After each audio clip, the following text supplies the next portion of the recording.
안녕하세요. 책 읽기 좋은 날의 운입니다. 오늘 소개할 책은 우리가 사소한 일에 흥분하는 이유, 모기 뒤에 숨은 코끼리입니다. 지은이는 에른스트 프리트 하니슈, 에바 분더러, 옮기니는 김현정, 발행은 한국경제신문입니다. 누군가에게는 아무렇지도 않은 일이 나에게는 불쾌한 감정의 원인이 되는 경우가 종종 있습니다. 친구의 말 한마디 때문에 양말을 아무 곳에나 던져놓는 남편 때문에, 때로는 식당에서 주문한 메뉴가 늦게 나와도 불같이 화가 납니다. 우리는 왜 이렇게 사소한 일에 화를 내게 되는 걸까요? 수십 년 동안 개인 및 부부 문제를 치료해온 저자는 별것 아닌 일에 찾아오는 격한 감정을 외면해서는 안 된다고 말하며, 그런 사소한 감정들이 사실은 진짜 우리와 만나는 중요한 계기라고 강조합니다. 특정한 연령대에 충족되었어야 할 욕구가 결핍되거나 충분히 충족되지 않았을 때 그것은 흔적으로 남게 됩니다. 그래서 특정한 상황에서 격한 감정으로 분출되는 것이고, 따라서 그 욕구와 마주보면서 우리 내면의 이야기에 귀를 기울여야 하는 것입니다.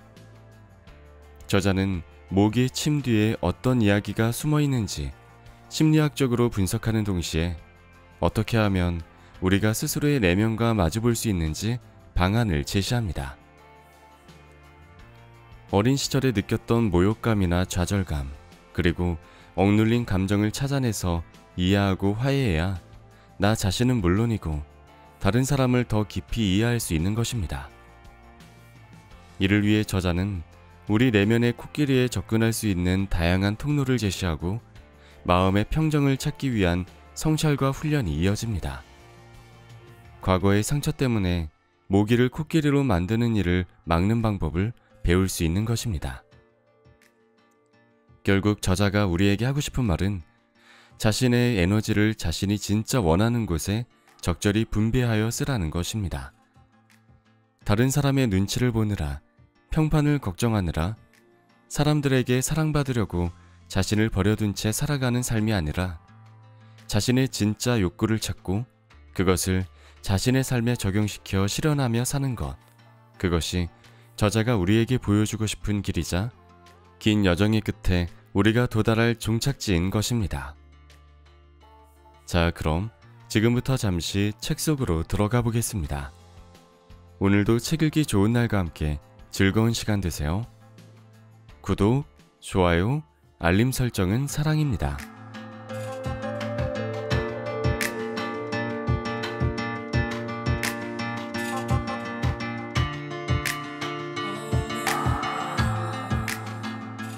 어떤 사람도 사소한 일에 이유 없이 흥분하지 않는다. 흥분은 저절로 생겨나지 않기 때문에 사소한 일에도 흥분하는 경우가 간혹 있다. 하지만 우리를 화나고 분통 터지게 만드는 것, 혹은 당황하여 말문을 잃게 만드는 것이 무엇인지 인식하기란 어려울 때가 많다. 지금 당장은 그저 모기만 보일 뿐이지만 모기의 침은 그 사이에 우리의 영혼 깊은 곳까지 건드리기도 한다. 그것도 과거 언젠가 받았던 크고 작은 정신적 상처로 생겨난 예민한 부분을 말이다. 지금부터 4개의 짧은 일화를 이야기하려 한다. 이 이야기는 이해하기 어려운 불쾌한 감정 상태에 압도당했다가 여기에서 벗어난 사람들에 대한 이야기다. 이런 상황에 처하면 수없이 좌절감을 느낀다. 다시 말해, 기분이 상하고 오해받았다고 느끼며 어떤 연결고리를 인식할 수도 흥분을 통제할 수도 없다. 4개의 짧은 일화, 아주 사소한 계기에서 생기는 스트레스. 리사의 일화, 부당한 비난에 집착하다. 리사는 남편과 함께 아파트에 살고 있다. 그녀는 이웃들과 늘 담소를 나누며 친하게 잘 지낸다. 가끔은 그런 수다가 신경에 거슬리기는 하지만 말이다. 저녁 10시, 그녀의 남편은 아직 퇴근 전이다. 리사는 막 잠자리에 들려던 참이다. 그런데 갑자기 초인종이 울린다. 요란하고 집요하게. 깜짝 놀라고 당황한 그녀가 문을 연다. 옆집 여자가 잔뜩 화난 표정으로 그녀 앞에 불쑥 얼굴을 내밀며 호통을 친다. 아니, 무슨 생각으로 이 시간에 드릴을 사용하는 거예요? 무슨 말씀이세요? 저는 드릴을 가지고 있지도 않은데요. 리사가 할 수 있는 말은 이게 전부였다. 그럼 아랫집이겠군요. 이 시간에 드릴이라니. 옆집 여자는 말끝을 흐리면서 씩씩대며 복도를 내려간다. 리사는 그녀에게 미안해요라고 말한 뒤 문을 닫는다. 리사는 몸을 살짝 떨며 생각한다. 드릴을 쓴 사람이 내가 아니라는 걸 옆집 여자가 믿어야 할 텐데 리사의 머릿속에 제일 먼저 떠오른 생각이다. 그녀는 다시 잠자리에 들었지만 좀처럼 흥분이 가시지 않는다. 남편이 집에 돌아오자 그녀는 자신이 겪은 일을 남편에게 이야기한다. 남편은 옆집 여자가 자신의 아내에게 부당한 비난을 퍼부은 사실에 몹시 화를 낸다. 그는 아내에게 내일 옆집 여자를 찾아가 따지라고 말하지만 리사는 한사코 거부한다. 그러나 어떻게 해도 리사의 마음은 진정되지 않는다. 그 모습에 화가 난 남편은 외친다. 지금은 일단 자, 아무 일도 아니야. 슈테판의 일화, 자동차는 멀쩡하다. 슈테판은 일을 마치고 주차해 놓은 자신의 자동차로 가는 중이다. 그런데 먼 발치에서 보니 다른 운전자가 차를 빼면서 슈테판의 새 자동차 범퍼를 건드리고는 그냥 가려는 게 아닌가. 몹시 화가 난 슈테판은 한 걸음에 달려가서 소리를 지른다. 당신 지금 뺑소니 하려는 거요?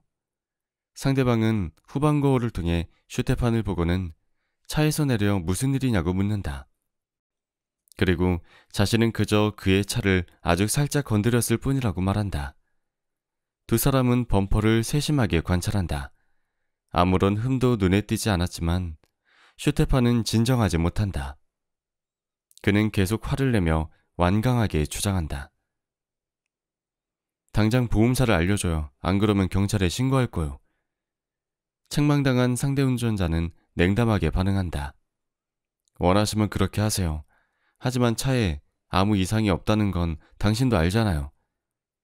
슈테판이 대답한다. 그건 자동차 정비소에서 판단할 일이죠. 차 내부에 문제가 생겼을 수도 있잖아요. 상대 운전자는 머리를 절레절레 흔들며 차를 타고 출발한다. 슈테판은 뒤따라 달려가며 보다 강렬하게 보이기 위해 허공에 대고 손을 흔들며 격분해서 소리친다. 당장 멈추라고요. 행인 몇 명이 가던 길을 멈출 뿐 남자는 차를 세우지 않는다. 일주일이 지났고 자동차 정비소에서는 차에 아무 이상이 없다고 이미 오래전에 확인해 주었지만 슈테판은 이 일에 대해 매우 화를 내며 친구들에게 하소연한다. 안나와 페터의 일화, 양말에 짜증을 내다. 안나와 페터는 결혼한 지 3년째다. 두 사람은 널찍한 아파트에 살고 있다. 안나는 그다지 까다롭지 않은 파트타임 재택근무를 하면서 살림을 돌보고 페터는 중급 관리직에서 일한다. 오늘도 페터는 저녁 8시가 되어 기진맥진한 채 퇴근한다. 오늘은 어땠어? 라는 안나의 인사에 그는 그저 낮은 신음소리로 대답을 대신한다. 그는 코트와 재킷, 넥타이를 벗은 다음 안락의자에 푹 쓰러진다. 안나는 이런 행동이 무엇을 말하는지 알고 있다. 배터리가 방전됐어. 나는 휴식이 필요해. 이런 상황에서 자신의 하루는 어땠는지 남편이 되물어주기를 기대해봤자 허사다. 그래서 그녀는 최대한 감정을 절제하며 말한다. 주방에 먹을 게 좀 있어. 그리고 냉정한 말투로 이렇게 말한다. 이따가 침실에 있는 당신 양말이랑 신문들 좀 정리해주면 좋겠어. 그러자 페터는 짜증난 목소리로 대답한다. 또 그 소리야? 좀 더 중요한 얘기거리는 없는 거야? 안나는 더 크게 또박또박 말한다. 중요한 얘기거리가 없냐고? 당신은 집에 오자마자 신문을 펴잖아. 나한테 무슨 일이 있었는지는 관심도 없고 그보다 신문 경제란이나 기사가 더 중요하잖아. 페터는 안락의자에 더 깊숙이 몸을 파묻는다. 이런 자세는 편안해서가 아닌 내적 후퇴에 가깝다. 그는 마치 이마주름을 펴듯 손바닥을 이마에 갖다 댄다. 그리고 싸움을 피하기 위해 방을 어지르지 않겠다고 약속했던 일이 떠올라 화해하려고 애쓰며 말한다. 미안해. 오늘 아침에는 정말 바빴잖아. 세바스티안의 일화. 우울하게 시작된 휴가. 세바스티안은 아내 소피아와 함께 산장으로 겨울 휴가를 떠나는 중이다. 친하게 지내는 부부와 함께 산장을 빌렸다. 세바스티안은 지난 몇 달간 업무에 시달려 녹초가 되었다. 소프트웨어 설치 프로젝트 책임자인 그는 항상 회사 내부의 갈등과 권력 다툼에 연관되어 있다.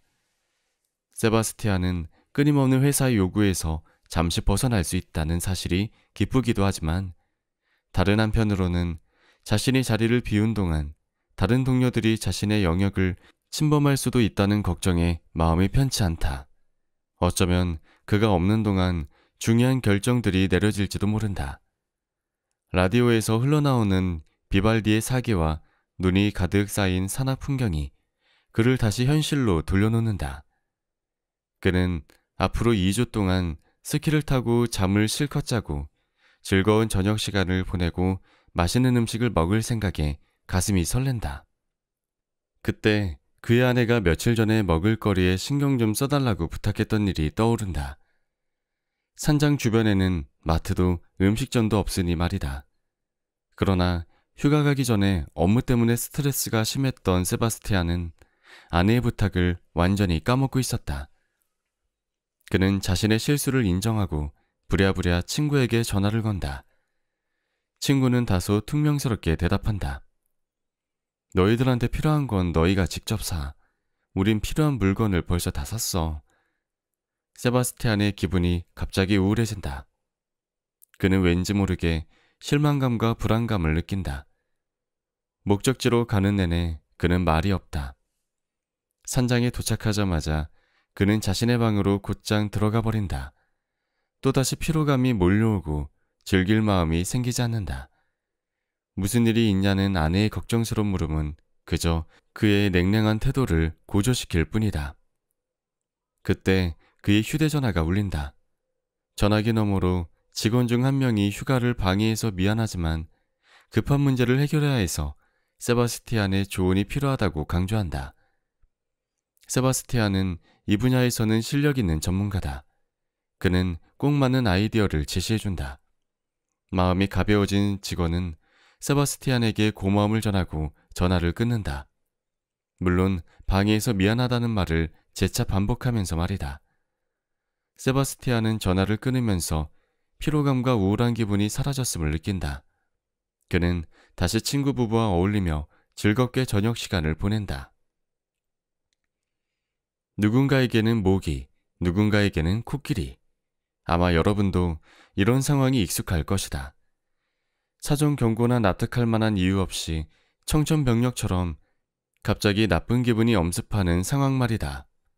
그럴 때면 화가 나거나 슬퍼지며 폐쇄적이 되거나 분노하고 자신에게 무슨 일이 일어나고 있는지 도무지 파악하지 못한다. 무슨 일이 있냐는 다른 사람들의 질문에도 제대로 대답하지 못하고 그런 질문조차 당황스러워한다. 그러면 상대는 놀라거나 이해할 수 없다는 반응이나 비난을 보낸다. 갑자기 무슨 일이야? 그렇게 예민하게 굴지 마. 기분 나쁘게 받아들이지 마. 괜히 과장하지 마. 이런 반응이 돌아오면 우리는 서로 다른 대답을 내놓을 것이다. 부정하면서 아무 일도 아니야. 사소하게 여기면서 그냥 기분이 좀 안 좋네. 자책하면서 내 자신이 너무 바보 같아. 책임을 전가하면서 당신도 알잖아. 당신이 더러운 양말을 그대로 놔두면 내가 못 찾는다는 걸 말이야. 당신이 나한테 이런 말투로 얘기하면, 당신 때문에 우리가 또 늦으면, 내가 모든 일을 다 해야 하면, 이러한 반응 중 어떤 것도 긴장을 해소하지 못한다. 오히려 불쾌한 감정이 고조되거나 기분이 더 나빠질 뿐이다. 자신이 항상 침착하고 강하고 낙관적이고 용감하고 자신감 있고 자제력 있고 모든 요구사항을 감당할 수 있다고 느끼는 사람은 분명 없을 것이다. 분노, 두려움, 걱정, 수치, 모욕, 실망 같은 불쾌한 감정은 일단 처음에는 언짢은 일에 대한 지극히 정상적인 반응이다. 우리가 그러한 감정을 겪지 않으려고 하거나 되도록 피하거나 빨리 벗어나려고 하는 것도 정상이다. 우리는 종종 이러한 감정을 타인 앞에서 숨기려고 노력한다. 우리는 어떤 상황에서 어떤 감정이 바람직한지 바람직하지 않은지 혹은 정당한지 부당한지 구별하는 법을 배워왔다. 이는 광범위한 결과를 초래한다. 말하자면 우리가 소위 느끼고 싶지 않은 감정을 억누르면 중요한 기본 욕구에 접근하는 통로가 막히고 마는 것이다. 모기를 코끼리로 만들면, 다시 말해 이를 크게 부풀리면 감정적으로도 힘들고 이러한 감정을 설득력 있게 현실적인 계기와 연결짓지 못한다. 우리는 이러한 계기를 완전히 보잘것없고 사소한 것으로 치부한다. 말하자면 자기 자신과 다른 사람들에게 설명하고 싶지 않은 감정을 부적절하거나 수치스러우며 당황스럽고 병적인 것이라고 생각하는 것이다.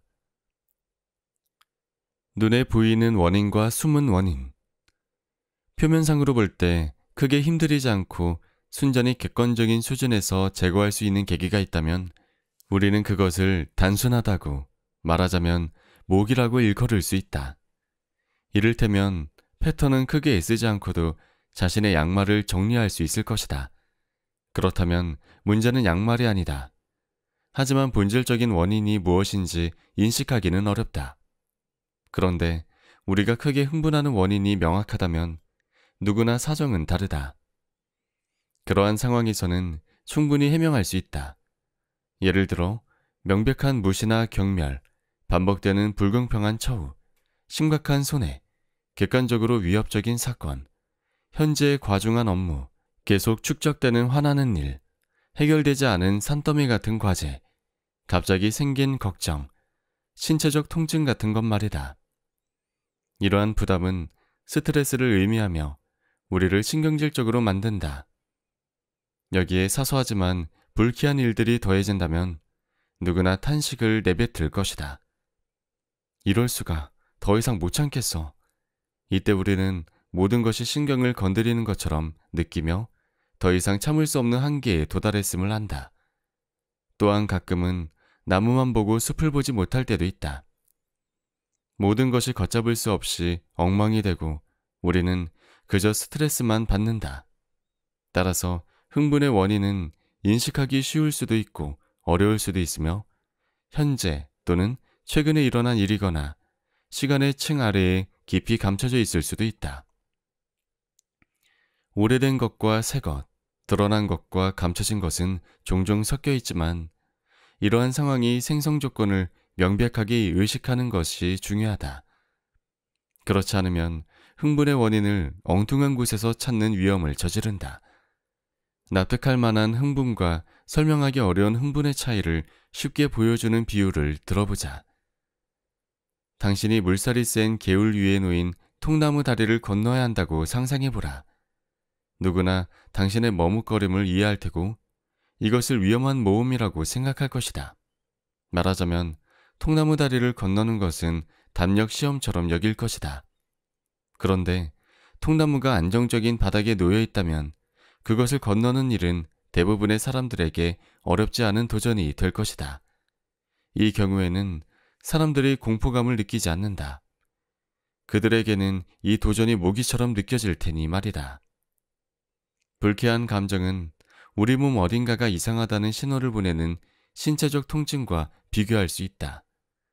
우리는 이 통증이 왜 생겼고 무엇을 의미하는지 궁금해하고 경우에 따라서는 병원에 가서 진찰을 받기도 한다. 하지만 원인이 분명하지 않은 불쾌감이 엄습한다면 의사나 심리치료사를 찾아가는 것보다 먼저 여러분 자신이 지나온 흔적을 탐색해야 한다. 모기는 어떻게 코끼리가 되는가? 겉보기에 사소한 일로 생겨나는 불쾌감을 우리는 왜 제대로 설명하지 못할까? 대답은 단순하다. 우리가 본질적인 원인을 의식하지 못하고 있기 때문이다. 그 원인은 과거 어딘가에 존재하며 대부분 기억 속에서 거의 잊힌 경험의 층 아래에 감춰져 있다. 우리가 어떤 것을 왜 특정한 방식으로 경험하는지, 다시 말해 우리가 왜 이렇게 혹은 왜 저렇게 행동하는지 그저 단면적으로 인식하는 건 지극히 정상이다. 자연에 의해 그렇게 정해졌다. 우리가 만약 올바른 길을 찾기 위해 중요한 모든 기억과 그 연관관계를 영원히 명확하게 기억할 수 있다면 우리의 사고는 매우 과중한 부담을 느꼈을 것이다. 그렇기 때문에 뇌가 이를 자동적으로 처리하는 것이다. 이러한 가공 과정의 결과로 기대와 가정, 규칙으로 만들어진 복합적인 구성물이 생겨난다. 우리는 이 구성물을 따르지만 그것이 무엇인지 대부분 명명하지 못한다. 이는 우리가 말을 배울 때와 비슷하다. 우리는 문법 규칙을 모르는 상태에서 언어 감각을 발전시킨다. 가정과 규칙은 근본적으로 현실에 대한 이미지를 결정한다. 다시 말해, 우리가 무엇을 인지하고 무엇을 느끼고 무엇을 원하고 기대할 수 있는지, 각각의 상황에서 어떻게 행동해야 하는지 결정하는 것이다. 우리는 살아가면서 개별적인 가공 패턴과 행동 패턴, 즉, 우리가 특정한 상황에 직면할 때 자동적으로 사용하는 이른바 도식을 형성한다. 도식은 세상과 우리 자신을 친근하게 인지하도록 도와주며 세상 속에서 우리가 방향을 잡기 위해 필요한 기반이다. 도식은 우리가 살아오면서 겪는 온갖 경험의 총합으로 만들어진다. 또한 도식은 역할 모델을 통해 형성되며 과거에 우리가 어떤 대우를 받았고 어떤 반응법을 배웠는지 그 방식을 반영한다. 긍정적인 경험과 부정적인 경험이 도식 안에서 가공되고 저장된다. 그렇게 생겨난 패턴들은 변화된 현실에 적응해야 할 때까지 한동안 유지된다. 현실이 변화되면 혼란스럽거나 불안해질 수 있다. 이때 기존의 패턴들이 도움보다는 어려움을 주는데도 우리는 기존의 패턴을 꼭 붙든다. 기존의 도식에 들어맞지 않는 것은 소멸되거나 새롭게 해석된다. 말하자면 어떤 도식이 오래되거나 현재의 상황에 적합하지 않을 경우 그 도식은 현재의 가능성을 보는 시야를 흐리게 한다. 다시 말해 기능적 도식과 역기능적 도식이 존재한다. 예를 들어 직업적으로 성공한 사람만이 훌륭하다는 확신을 가진 사람은 다른 유익한 가치들을 걸러낸다. 그리고 나는 열심히 노력해서 실력을 키우고 신분 상승을 해야 해 라는 규칙에 따라 일방적으로 행동한다. 그렇게 되면 작은 실패에도 불안감과 자신에 대한 회의감을 느끼고 이에 적합한 보호 조치를 취한다. 우리가 이 책에서 탐색하려는 코끼리는 이러한 불리한 도식에서 생겨난다. 모기 속에 숨은 코끼리의 근원은 여러 연령대에서 중요한 욕구를 처리할 때 경험한 부정적 경험에서 찾을 수 있다. 이러한 중요한 욕구가 침해되면 흔적이 남는다. 즉, 약점과 자기보호 프로그램이 생겨난다. 우리는 자기보호 프로그램을 활성화함으로써 존중받기 위해 기본 욕구를 충족하기 위해 애를 쓴다. 말하자면 불쾌하거나 감정을 해치는 상황에서 정말로 무엇이 필요한지 묻기보다 최대한 빨리 불쾌한 감정으로부터 자신을 보호하려고 한다. 경험상으로 볼 때 대부분의 사람들은 모기처럼 작은 사건들이 우리의 기본 욕구가 침해되었음을 알려주는 징조라고 판단하지 못한다. 마침내 코끼리가 되다. 부모님이 최선을 다해 행동해야 한다는 신념으로 아이들을 가르치더라도 소원과 욕구를 인식하고 실현하는데 실제로 도움이 되지는 않는다. 저마다의 개성을 지닌 아이를 올바르게 판단하기란 쉬운 일이 아니다. 부모님에게 감사해야 하는 일도 있지만 어쩌면 부모님으로부터 상처 입은 일도 있을 것이다. 예를 들어 전후 시대에 성장한 세대는 주로 의무와 규범을 지키고 순응하도록 교육받았다. 이를테면 투정하지 않고 밥 먹기, 보잘것없는 선물에도 감사하고 기뻐하기, 시간을 빼앗는 사람이 찾아와도 반갑게 인사하기, 비판적인 질문하지 않기 등이 그것이다. 이렇게 행동하는 사람은 어릴 때 자신의 감정과 욕구를 중시하고 표현하는 것보다 자신을 억제하고 다른 사람들의 기대를 충족시키는 것이 더 중요하다고 배운다. 이러한 교육으로 자신의 기본 욕구를 직관적으로 인식하는 기회를 놓치고 자기 감정의 중요성을 상실하며 자신이 정말로 무엇을 원하는지 더 이상 느끼지 못하게 된다. 그 결과는 소망 없는 불행의 상태로 이어질 수 있다. 그렇게 되면 자신에게 득이 되는 내면의 안테나는 꺼버리고 그저 다른 사람들의 기대만을 수신하는 안테나를 갖게 된다. 특히 직장에서는 제약이나 역할이나 원칙에 복종하고 저녁에는 그저 휴식을 취하려고만 한다. 비참하게도 그저 휴식 하나만 바라게 되는 것이다. 다채로운 소망을 꿈꿀 수 있는데도 말이다. 이처럼 주로 타자에 의해 삶이 결정되면 아주 작은 언짢은 일에도 화가 치밀어 오르거나 모욕감을 느끼고 뒤로 물러날 위험도 높아진다. 지금까지 자신을 억눌러 온 모든 것을 밝혀낸다면 어떤 욕구가 지속적으로 충족되지 못했는지, 그 결과 어떤 약점이 생겼는지 알 수 있을 것이다. 또한 작은 일을 너무 과장해서 받아들인다고 비난받을 때 보인 반응을 해명하고 그러한 비난을 반박할 수 있을 것이다.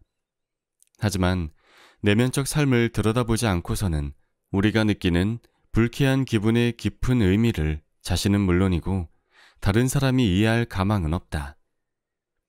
우리가 원하건 원하지 않건 약점은 반복적으로 나타나서 과거와 현재의 문제적 관계를 활성화하고 그에 상응하는 불쾌한 감정을 함께 불러일으킨다. 이는 마치 주사위 놀이 같다. 주사위를 던졌더니 어디로 되돌아가시오 라고 쓰인 칸 위에 주사위가 떨어진다. 그런데 주사위가 떨어진 칸에서 우리의 기억은 되돌아갈 때를 떠올리지 못한다. 우리에게 가장 먼저 필요한 것은 자신의 감정과 다른 사람들의 감정을 주의 깊게 살펴보는 것이다. 특히 불쾌한 감정은 중요한 욕구를 소홀히 했다는 암시일 수 있다. 이는 공기와 숨의 관계와도 같다. 산에 높이 오를수록 공기가 희박해지고 숨은 더 가빠진다. 그러면 산소가 부족해져서 휴식을 취할 수밖에 없다. 마찬가지로 갑작스럽게 기분이 바뀔 때에도 잠깐 멈춰서서 우리에게 무엇이 부족한지 생각해 보아야 한다. 리사와 슈테판, 안나와 세바스티안이 잠깐 멈추어 서서 곰곰이 생각하는 시간을 가졌다면 어떻게 되었을까? 정리를 잘하지 못하는 남편과 다툼을 벌였던 안나의 사례를 다시 관찰해보자. 양말 안에 든 코끼리. 안나와 페터 사이의 갈등은 일상적으로 흔히 볼 수 있는 모습으로 우리는 안나의 언짢음을 충분히 이해할 수 있다. 부부가 정리에 대한 생각을 조율하기란 쉬운 일이 아니지만 이는 그저 갈등의 한 영역일 뿐이다. 그러나 안나의 계속되는 격한 언짢음 속에는 또 다른 것이 숨어 있다. 그녀의 깊은 곳에 존재하는 근본적 원인을 찾아야 한다. 좀 더 자세히 들여다보면 두 사람의 중요한 기본 욕구가 어떻게 충돌하는지, 각각의 거대한 코끼리를 인식하는 것이 얼마나 어려운 일인지 알 수 있다. 먼저 두 사람의 삶의 배경부터 살펴보자. 안나와 페터는 5년 전 쾰른에서 알게 되었고 2년 뒤에 결혼했다. 34살의 매력적인 안나는 몇 년 전에 한 중견기업에서 프로젝트 책임자라는 유명한 직책을 맡고 있었다. 그녀는 페터를 만나기 전까지 혼자 살았다.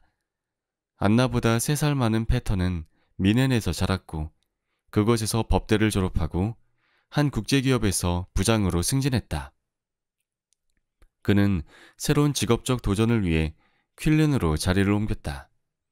그는 라인 지방의 생활 방식에 매우 만족했기 때문에 쾰른으로 옮긴 것을 행복한 운명이라고 느꼈다. 최근에 그는 미넨 본사로 발령이 났는데 이 문제 때문에 특히 안나와 큰 갈등이 빚었다. 안나가 자기 경력과 상관없는 반일 근무를 받아들일까? 그녀가 친구들을 떠날 수 있을까? 페터는 쾰른에 남아서 새 직장을 구해보겠다고 제안했지만 안나는 내키지 않았다. 페터를 사랑한 안나는 그와 가정을 꾸리고 싶었기에 결국 미넨으로 이사했다. 이때까지 두 사람에게는 아이가 없었는데 이 문제 때문에 안나는 침울해했다. 안나와 페터는 상담을 받으려고 나를 찾아왔다. 안나가 먼저 페터에게 제안했고 페터가 받아들였다. 페터 역시 안나의 계속되는 불만에 시달리고 있었기 때문이다. 그는 안나의 불평이 자신을 점점 절망에 빠뜨린다고 토로했다. 아무것도 아닌 일로 자주 다투는 상황을 더 이상 견딜 수 없다고 했다. 그녀가 화를 내는 이유는 납득이 갔지만 그렇게 지속적으로 과격하게 자신을 비난하는 이유는 알 수 없었다. 페터는 고개를 젓거나 이마에 짜증스런 주름을 지으면서 아무렇게나 벗어둔 양말을 사소한 일이라고 치부했다. 그는 나중에 치울게 라거나 양말이 그렇게 거슬리면 당신이 직접 치우면 되잖아 라고 말해서 갈등을 더 크게 키웠다. 그들은 아무렇게나 널려있는 양말의 의미를 제대로 인식하지 못했기 때문에 계속해서 싸웠고 그들을 흥분하게 만드는 좀 더 근본적인 원인을 알지 못해 대화를 나눌 수도 없었다. 그냥 싫단 말이야 라는 안나의 해명에서는 어떤 인식도 찾기가 어려웠다. 그녀가 나는 당신 하녀가 아니야 라고 말로 분노를 터뜨렸을 때 그녀는 코끼리의 흔적을 쫓고 있었다. 그럴 때마다 그는 당신은 하녀가 아니야. 당연히 아니지. 그렇게 기분 나쁘게 받아들이지 마 라는 무익한 대답을 했다. 이따금씩은 비아냥거리는 말투로 발끈하기도 했다. 이게 당신을 행복하게 하는 거라면 앞으로는 양말을 절대로 아무데나 벗어두지 않을게. 그리고 이렇게 덧붙였다. 그러니까 제발 불평 좀 그만해. 간혹 페터는 앞으로 노력할게 라는 건설적인 대답을 했다. 그러면 안나는 알았어. 그런데 당신이 약속을 지키지 않으면 아무 의미가 없어 라고 말했다. 안나는 나에게 이렇게 말했다. 저는 페터의 억지 약속을 더 이상 못 믿겠어요. 안나와 페터의 집에서 양말은 빨래에 그치는 것이 아니라 둘 사이의 관계에 놓인 핵심 문제다. 하지만 문제를 객관적으로 해결하려는 모든 시도는 만족스럽지 못했고 두 사람은 결국 막다른 골목에 다다랐다. 만일 안나가 현재 자신의 삶에서 무엇을 원하는지 분명히 알았다면 이렇게 말했을 것이다. 페터, 나는 내 삶에 만족스럽지 못해서 자주 화가 나. 나는 인정받고 존중받고 싶어. 그런데 지금 난 뭘 하고 있지?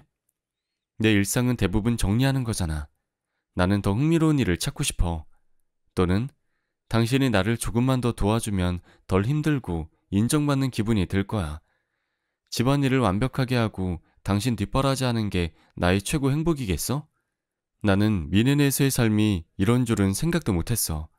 얼마나 더 기다려야 아이를 낳고 싶은 내 소원이 이루어질까?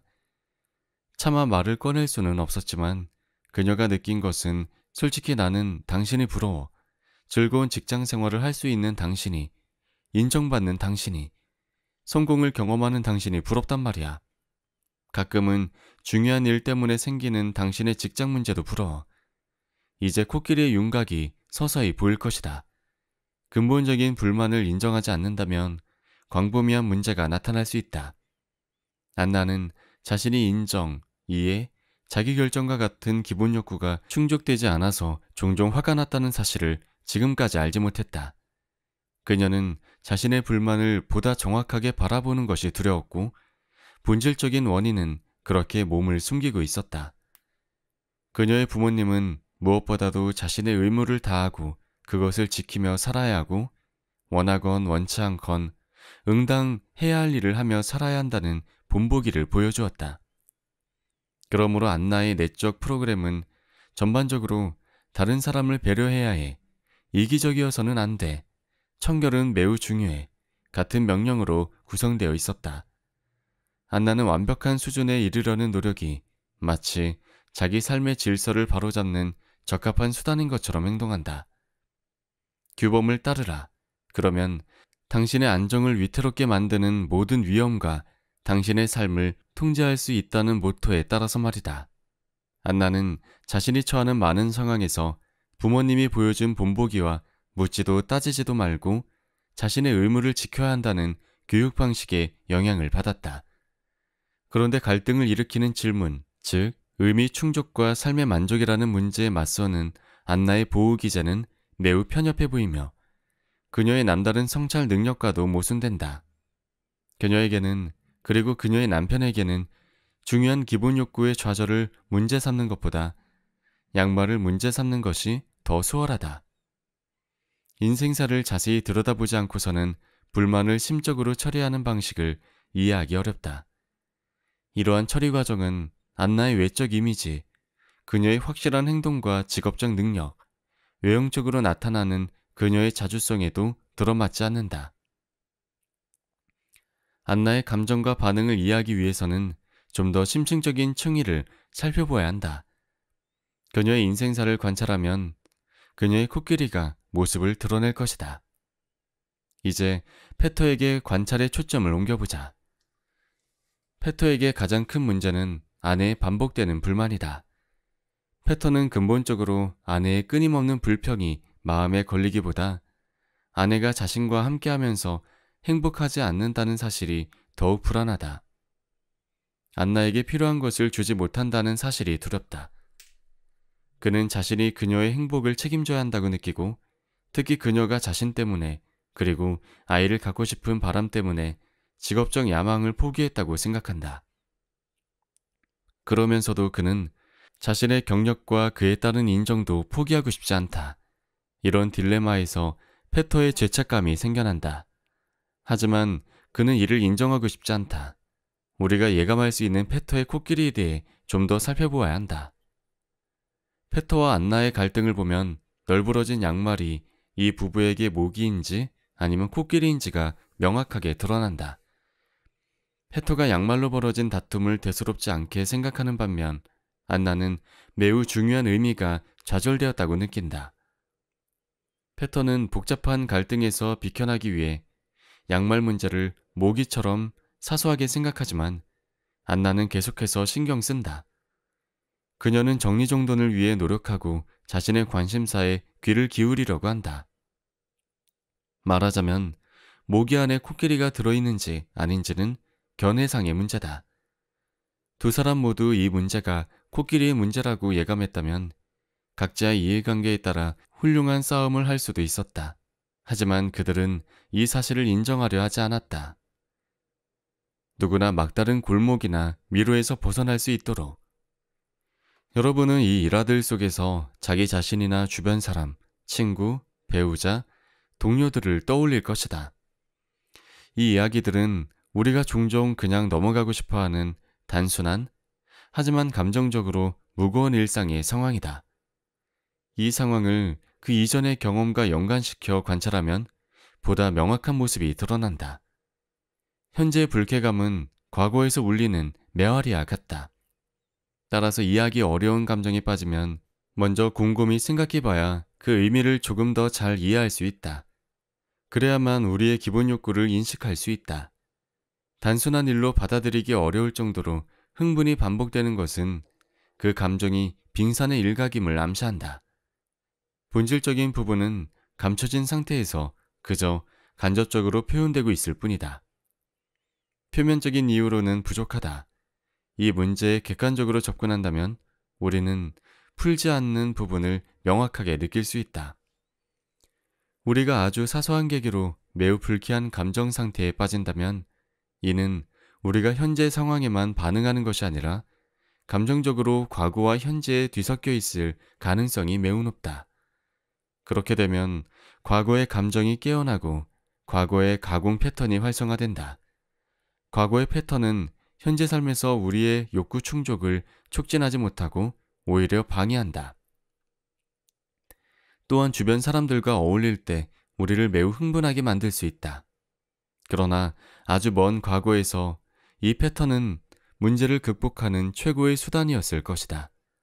이런 점에서 볼 때 이 패턴은 비록 시대에 뒤떨어지긴 했지만 문제를 해결하려는 시도로 인정될 수 있다. 예를 들어 좋아하는 사람의 애정이 식을까 두려워하는 사람은 항상 다른 사람을 만족시키려고 애쓴다. 또한 소외감을 빨리 느끼는 사람은 스스로 먼저 관계를 끊으려고 한다.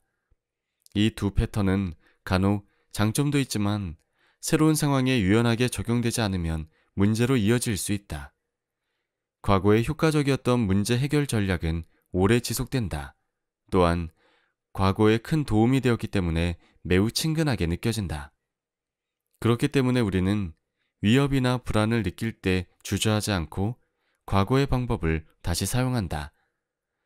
스트레스 상황에서 뭔가 새로운 것을 시도한다는 것이 얼마나 어려운지 누구나 알고 있지 않은가. 우리는 내적 프로그램은 우리의 성향과 우리에게 저장된 온갖 경험에서 기인한다. 이러한 경험은 새로운 경험을 통해 수정될 수 있다. 그러려면 용기와 인내가 필요하고, 그렇게 되면 현재에는 더 이상 적합하지 않은 종종 문제를 악화시키는 과거의 보호 조치들은 불필요해진다. 우리가 좀 더 유연하고 새로운 해결책을 전개한다면 여러 갈등과 기본 욕구가 반드시 양자택일의 문제가 아니라 오히려 두 마리 토끼를 모두 잡는 양자택일로 통하는 문을 열 수 있다는 사실을 분명히 알게 될 것이다.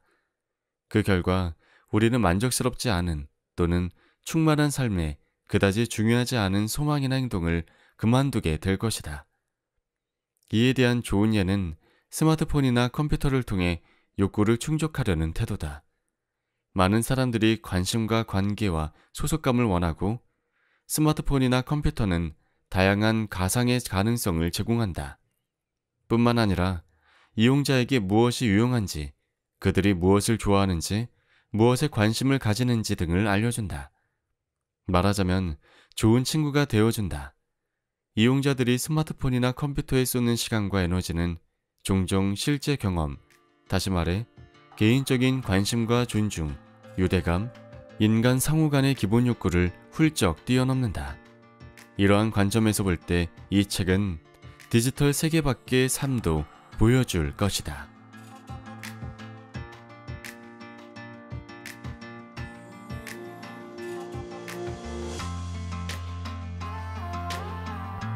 책 읽기 좋은 날, 오늘은 모기 뒤에 숨은 코끼리를 들려드렸습니다. 감사합니다.